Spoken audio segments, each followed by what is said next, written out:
What is up, Waffle Gang? I do hope you are well.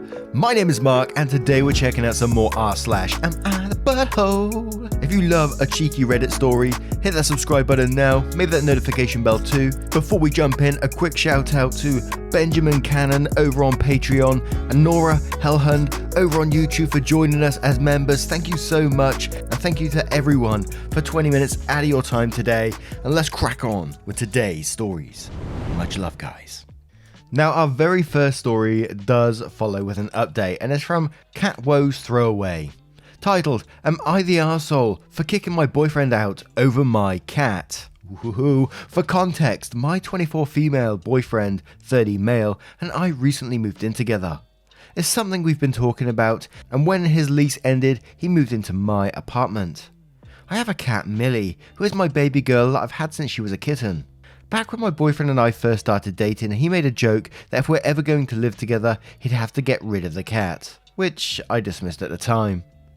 When he came over, he would ignore Millie, making jokes about how cats are stuck up, how much he's a dog person. Again, I dismissed this because he never acted hostile towards her. I figured it was just a preference. When he started to get serious about moving in, he asked if I would consider giving her away, because he didn't like the idea of living with a cat. I almost laughed before realizing he was serious. I told him that under no circumstances I would get rid of my cat. I felt guilty about being unwilling to compromise, but he actually took it well and reassured me that this was important to me, but he got over it. Fast forward to last night, I don't think he realized I was in the kitchen when he came home. Millie was on the couch and I heard him go into the room and give this sigh. Before I could call out, I heard him say, "You're so fucking worthless."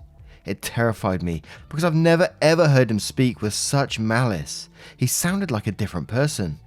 It was just so cold and hostile that I panicked and rushed out there to see him looking at Millie.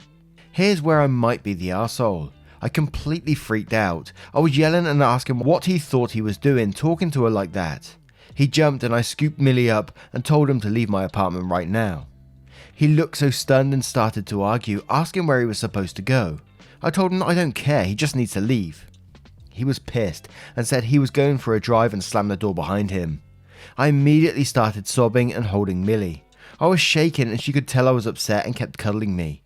She calmed me down, and later, when he texted asking if he could come back, I said yes. I put Millie in the bedroom so we could talk. We were both a lot calmer and I felt awful after he explained his side. I'll often call Millie little names, and he said he was just trying to be playfully mean too and misjudged his tone. But he said it felt awful that I chose a cat over him, and that I called it my apartment when it was supposed to be our place. He told me he was constantly feeling second best to Millie, who I wouldn't even consider rehoming, and I had thrown him out over an animal when he's a person. I explained to him how much he means to me and apologized for ever making him feel like this wasn't his home. I think I might have overreacted, but I just don't know. He's my boyfriend, and she's something I keep refusing to compromise on, but I also don't believe that he just misjudged his tone. Am I the arsehole? Now, for me on this one, it's going to be a not the arsehole. I know there's the path of potentially it's their shared apartment and all this kind of thing. And it got to the point where it said, "You're so effing worthless," and it felt really dark to me, and it's just the way I'm feeling on this one, you know. I know people say things to their pets all the time in a jokey way and all this kind of thing, but he already admitted that he doesn't like cats, and he's already dabbled with the idea of her getting rid of the cat when he moves in and asking again and again about it. And that's why it makes this statement much darker. And you know, we've read many of these stories about pets and one partner not liking a pet, or someone not liking a pet in the story, and then the pet just disappearing one day and going to a pound or going somewhere. So the signs to me on this one would be to be bloody wary, I think. But we're going to cover a couple of comments, then we're going to move to the update to see what happens then. And we'll start with Spoppy, who says, "Not the arsehole. Often people like this around cats are dismissive of boundaries. You can't control a cat like you can a dog. You have to earn their trust. Keep a good eye on your cat." Fancy Kitten says he clearly hates your cat and is gaslighting you and attempting to manipulate you. You don't want this person in your life. Trust me when I say his behavior is a big red flag. Not the arsehole. May Contain says people who hate cats hate strong, independent creatures who don't need them and refuse to know them. They like dogs because dogs feed their ego. If my boyfriend joked about getting rid of my cats or spoke to them like yours did, it would be immediately over, because someday he might decide he can call me effing worthless. You're not the arsehole. Aussie Life says not the arsehole. He's only backtracking and lying to you now because he has no idea where to live if you kick him out. You gotta break up with this guy. If not, I feel like one day you're gonna get home and your cat will have magically disappeared. Shark Cootery Board says not the arsehole, or I think you did overreact to his words. I call my dog an arsehole sometimes and I simply adore him. Him asking you to rehome your cat more than once shows that he doesn't care how important she is to you. She's family and that's that. I made it clear that if my SO ever asks me to get rid of my dog, he will be the one leaving. And one more from Home Now who says, when someone shows you who they are, believe them. You're getting to know more about your boyfriend as he moved in. What is one sure way of knowing who a person is? How they treat those with no power over them. That line includes animals as well as people. If he seriously is this way to your cat, whom you value, why would he care about anything else you value? Take some time and evaluate your decision on this relationship. It is not him or your cat. It is him because of how he treats your cat. ETA, not the arsehole. Now we're going to move on to the update to see if we can get a conclusion to this story. First of all, wow, I did not expect the flood of supportive comments, messages and awards. I tried to respond to as many messages as I could, at least the ones that weren't wildly hateful, but I genuinely appreciated all the kind words and concern for me and Millie. Everybody's comments were extremely eye-opening. I felt sick to my stomach reading about people afraid for Millie. And it already crossed my mind, honestly. Making that post validated all the fears that I had kept dismissing as dramatic, and it was almost a relief to be encouraged by strangers to do something I'd previously been too afraid to do. We broke up. It's my apartment, he wasn't on the leash yet, and he's going to stay with his brother. Had to read around about gaslighting, and my sisters would agree with all of you about that one. It was hard to lose somebody I trusted and thought I knew well, but based on his reaction, I knew I made the right call.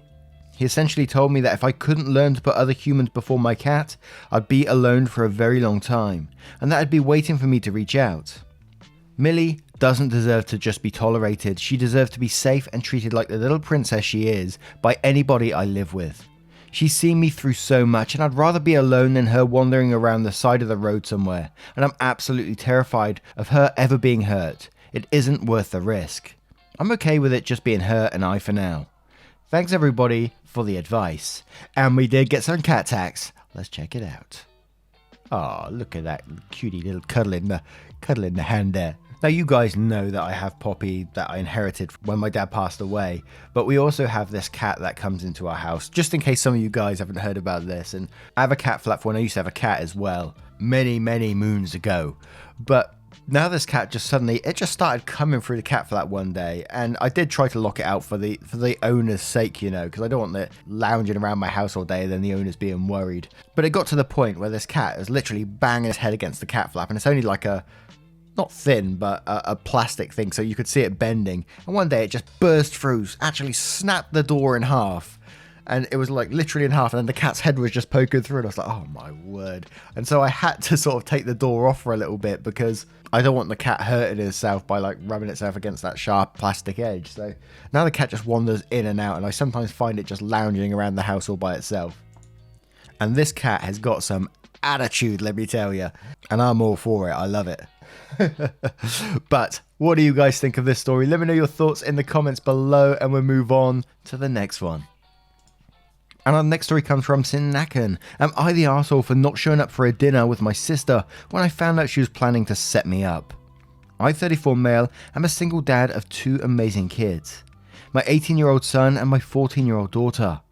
14 years ago, my fiancée and the mother of my children died suddenly, and it destroyed me. She was everything. We were supposed to grow old together, raise our babies together, share a life.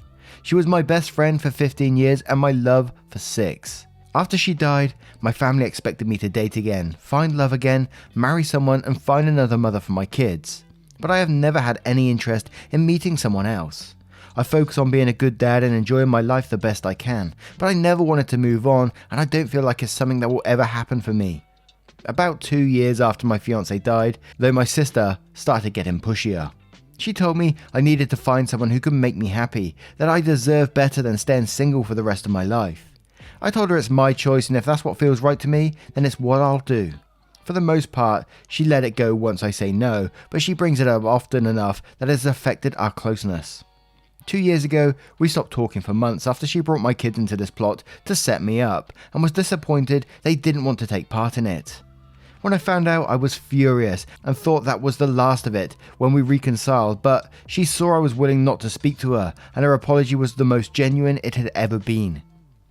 Then last week she told me she wanted to hang out. We were supposed to go for dinner in her favourite place, but a few days before I found out she was actually trying to set me up with this woman she knows. Once I found out, I just refused to show up. That dinner was Thursday, and yesterday she was furious that I hadn't shown, and said they'd been waiting for me. I asked her who they was. She said she had brought someone along for me to meet. I told her I no longer trust her after this. My parents sent me a message last night that it was rude to be a no-show, and I should understand they worry about I'm putting my life on hold and denying myself happiness. Am I the arsehole? Now look, I get a family wanting to being worried about your happiness and wanting you to be happy and potentially wanting you to move on and all that kind of thing. I know it sounds really harsh, and I don't mean it in a harsh way. I'm just putting this in a position if I was to see one of my brothers, really hurting and maybe seeing them as unhappy, what I would judge as unhappy, then I would be concerned for it. But, the big but, if my brother was to tell me that he's happy how he is and he puts those boundaries in place, then I would respect that. I would not push it and try to get the kids involved and then set up secret dates, because that's just not on. It's a simple case of they need to respect your boundaries. And again, I do understand that the family may be really concerned about it, but who wouldn't be seeing a family member potentially hurting, but still living their life? And I've known at least 2 people I can think off the top of my head, that never remarried after they lost their partner.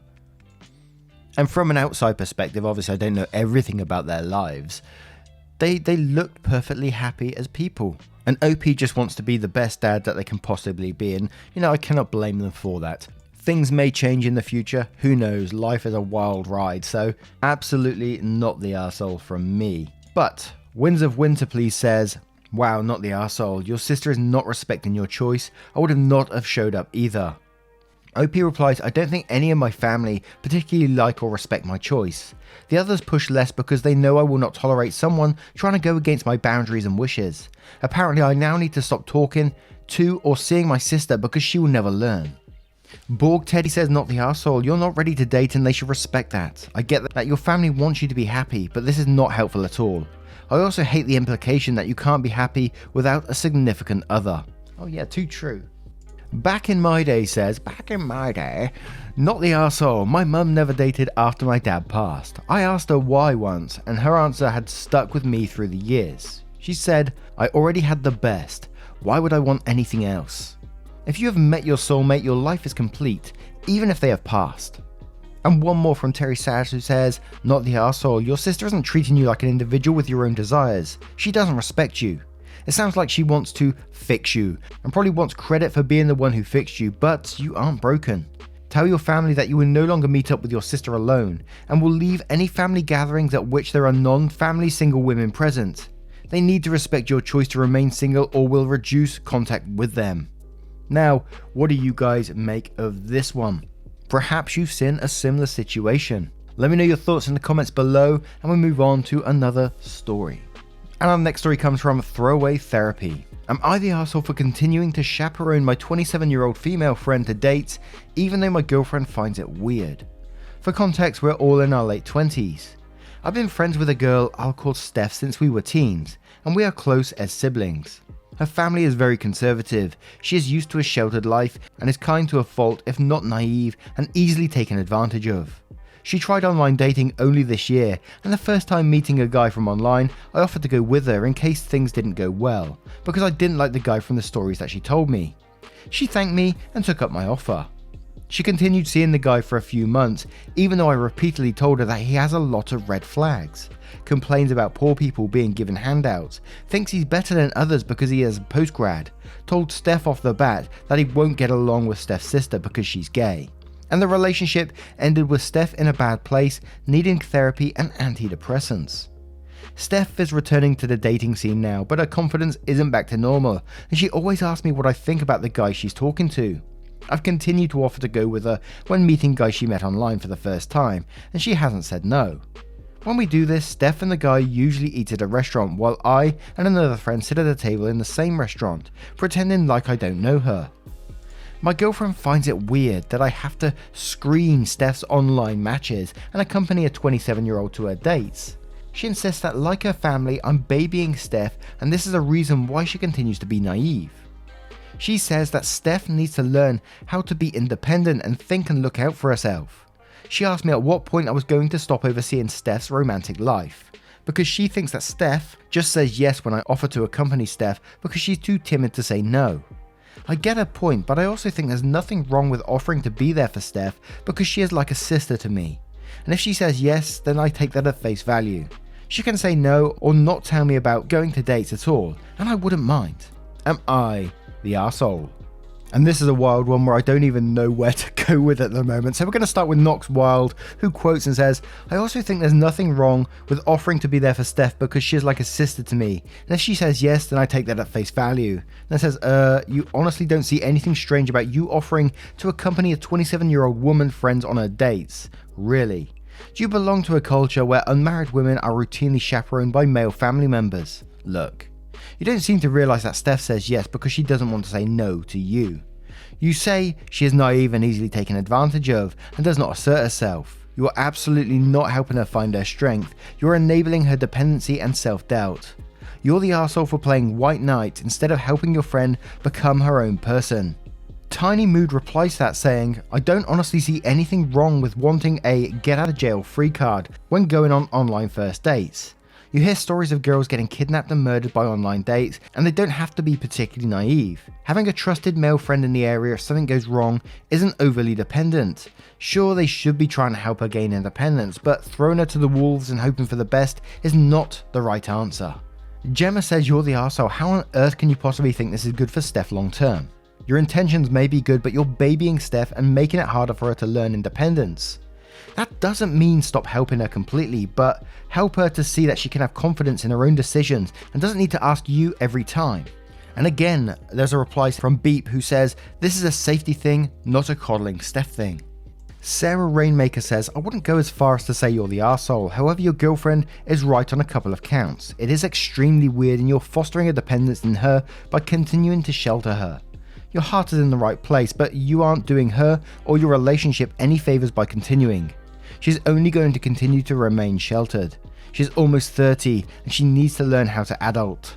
And a couple more, one from lots of arseholes here who says you're the arsehole, she's in her late 20s. How is she ever going to learn from her mistakes if you are breathing down her back, telling her what to think? It's also controlling. Liz the King says, it's nice that you're looking out for your friend, but you've repeatedly pointed out the red flags with this last guy. She ignored your advice and dated him anyway, which resulted in her needing therapy and antidepressants.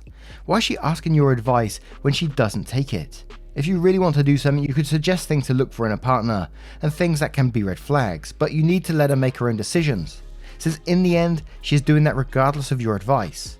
Just give her some space to learn on her own. Now that you've helped, try to guide her in the right direction.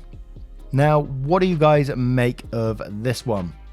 Lots of people saying like it's strange to be doing this and she needs to get her own independence, while some others are saying, you know, it is a safety thing. And some people feel secure having a friend present during a date. Let me know your thoughts on this one in the comments below. And a man says, am I the arsehole for refusing to eat, knowing my mother-in-law will not eat if I don't, and causing her to faint? We currently live with my husband's mum, and she does a lot for us. I truly appreciate that because we got ourselves into a financial rut. Mother-in-law is a hardcore perfectionist who always has to be the best at everything to the point it is completely toxic. She was taught growing up to never eat if someone else isn't, and as a teen that spiraled into never be the only woman eating. It was ingrained in her by her very overweight mother to never let anyone think she was a pig. Not surprisingly, mother-in-law and her sister-in-law both have serious issues with food. This is insane obviously, but she is also an ER doctor who doesn't work normal hours, so this makes it even worse. We are someplace that is probably in the 3rd or 4th wave, so she has been working crazy hours. The other day, she took us after work to do some errands. We don't have a car at the moment, but she said it was fine because she needed groceries. The grocery store sold food you could eat there, and she asked if we wanted any. I had just eaten, so I said no, but she should eat since she just got off work. She insisted she wasn't hungry and was just thinking about us. By the end of the shopping, she seemed to be shaken and asked if we wanted anything again. My husband said he'd eat something just because he felt bad for her.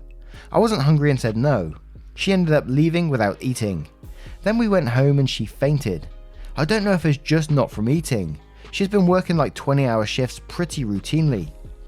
Now her boyfriend is pissed at me and says I should have eaten something so she would. I said she is a grown woman and I don't feel responsible, but he said I know how she is, called me an ungrateful bitch and said it's my fault she fainted. Calaman Drive says not the arsehole, you can't be held responsible for another person's disordered eating, and you mustn't ever let anyone else's disordered eating affect your own healthy and orderly relationship with food. Your mother-in-law is an adult, and so she is responsible for taking care of her own health. Soul Reddit says her boyfriend is the arsehole. You're not responsible for her trauma. Putting that on you is out of line. It's also going to make mother-in-law feel guilty, so he's hurting everyone here. Mother-in-law needs therapy. And what about Tiddy says not the arsehole, her boyfriend, your husband, her friends, etc. Anyone can get mad at you and yet it wouldn't reflect poorly on you. If she fainted, it wasn't because you chose not to eat, but because of what her sick mother engraved in both of her daughters' minds. It'd be nice if everyone took this as a chance to persist on her getting therapy and not to enable her even more. By the way, you can also get sick by eating too much, so their logic is that shouldn't get you sick, but you should so that she doesn't. What a brain teaser. JXB says everyone sucks here. You have no obligation, but knowing that she has an eating disorder, it would have been a kindness to eat. Sure, you could have gotten something small and nibbled on it. It was a grocery store. You could have purchased a small portion of grapes and just eaten a couple. You said you live with her and she does a lot for you. Why not support her in return? Added to that, we all need to be supportive of healthcare workers in this horribly stressful time. Actually, the more I consider, the more I'm leaning towards you're the arsehole, but I don't like the actions of others in this story. This was not a huge deal, and you chose stubbornness instead of kindness. Katami only says, you're the arsehole. That said, you are not responsible for her eating disorder. You are right for that, however, you knew full well this woman needed to eat. She's running you on your errands because you cannot. As an adult, support yourself enough to do so on your own. After she worked a long shift, you could have nibbled something small so she was comfortable eating. It would have been the kind thing to do. I agree with her boyfriend, you are incredibly selfish. Try being kind and helping the folks who are supporting you at the moment, regardless of their shortcomings. A Flummox G says, and quotes, we currently live with my husband's mum and she does a lot for us, and then says you really couldn't eat a snack for a woman you claimed does a lot for you. Yeah, Major, you're the arsehole. Quotes again saying she's a grown woman. Then says you are too, yet you don't have a house or a car. She took you in and drove you to a grocery store.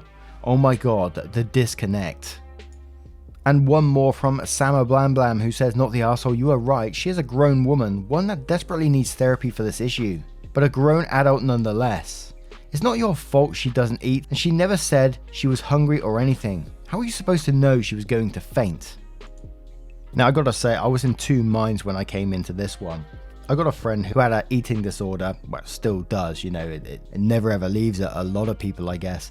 And we used to talk about this thing regularly about it, and they always used to tell me that you never, like a couple of the comments said, you shouldn't enable eating disorders. But in this one, what kind of got to me is that, you know, OP sort of knew, it sounded like in the story that they knew the situation. They knew that mother wanted to eat, that she was, you know, hinting at getting some food so she could eat. She knew that she had an eating disorder from her upbringing. And I'm not saying to enable the eating disorder, because obviously that's not the right thing to do. But in that particular moment, when you know about her long hours, you know that she's been working extra hard, you know she's probably low on energy, with the disorder thrown in there as well, for the benefit of the mother's health, is that the right thing to do, just to pick something up?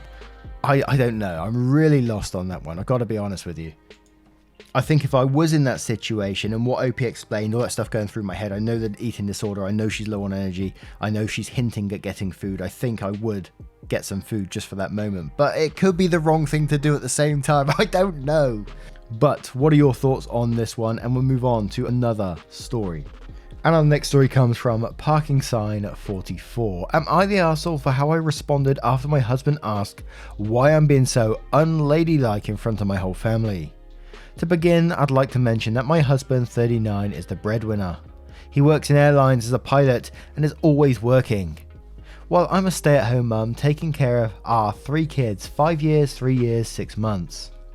Lately we've been having arguments with him complaining about me not taking care of myself/looks and being always busy with chores and whatnot. We got invited to my parents' house last night. Once we sat down for dinner, mum, sister and I started talking about preparations for my sister's wedding. My sister talked about her hair, makeup, dress, etc. My husband kept giving me looks, raising his eyebrow whenever the words haircut or makeup or new dress got brought up. He decided to pitch in the conversation and started openly criticizing my current look and how unladylike I've become recently, especially after our 3rd child was born. He went on commenting about how much he'd like me to change my hair colour, get my nails done, or buy a new nice dresses to wear, like other wives do for once. I was stunned, mouth wide open, and so were my parents. Brother-in-law was laughing secretly and my sister was looking at me head to toe in a poor sister type of way. My husband didn't stop at that and ranted about how I should start taking care of us and be more energetic, positive, outgoing, sexy, and so on and so on. Then he looked at me and asked why I've become so unladylike all of a sudden, and kept looking at me in a "whatever happened to you, what changed" type of way. I was mad. I loudly said, behind every unladylike miserable woman there's a trashy negative arsehole man, and pointed out what changed, and that is him not pulling enough weight in childcare, delaying, making excuses and putting house chores upon me constantly while he posts on Facebook about what amazing work he does to provide for us. I cook, clean, wash, do laundry, get up with a baby and feed and change and bath and so on. He reminded me that I'm the stay-at-home parent and he's the money maker. I pointed out there are a lot of dads who are money makers and still do their part as partners and parents. He was stunned, dumbfounded, and everyone was looking at him in an awkward, embarrassing way. He got quiet the rest of the visit, just looking down and avoiding eye contact with everyone in the room. He blew up in the car, asking what the hell possessed me to go off on him like that in front of his in-laws, who now have a very false, very misleading impression of him. He said no matter what happens, I should never share our private issues with family. I reminded him who brought it up first, and he called me petty for making a scene to get back at him, only for giving some innocent advice. He's sulking right now. Did I go too far? And there was obviously some people asking for some info. So to give some background, I'm not neglecting myself. I do my hair at home, I do activities, and wear eye but not full makeup. My husband says I should do more for myself, like go to the salon with my sisters or friends and go shop for new dresses. He says he's just giving me advice and this topic isn't something I should be upset about. I might have been on the oversensitive side lately, but I feel like he was being pushy and he thinks I ruined his relationship with my family with what I said. Now dude decides to call you out in a family meal, you know. He could have brought up these issues at home if he really wanted to. Not that it would have probably made the situation any better with some of the stuff he was saying, but decided to call you out in front of your family. You returned the advice and well, then he got butthurt over it, so it's going to be a not the arsehole from me.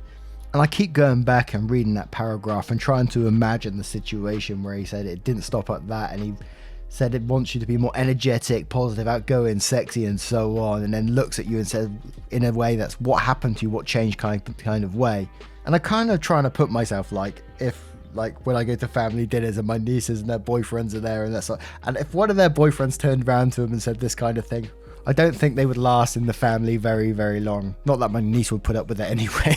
Oh yeah, there was one more part where, you know, you got in the car and he says like, how dare you share that private information in front of everyone after he just tried berating you in front of everyone? I mean, come on now. It was never going to be the arsehole to me. But Clay says, not the arsehole, sounds like you have 4 children under the age of 6. His in-laws, who now have a very false, very misleading impression of him.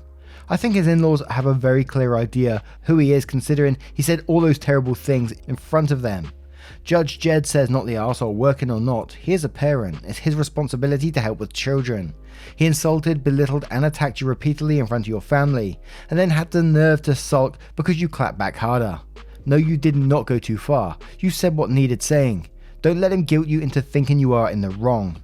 Shasta Wolf says, not the arsehole, your husband is sexist and he's treating you like some kind of trophy wife rather than his equal partner and the mother of his children. He's the arsehole here, but you are in no way the arsehole for standing up for yourself. Also, yeah, does he forget that those are his kids too? How he lives in your house as well. He's equally responsible for taking care of your children and should pull his weight around the house also. Him thinking that you should do everything because you're the woman is crappy husband / parent 101.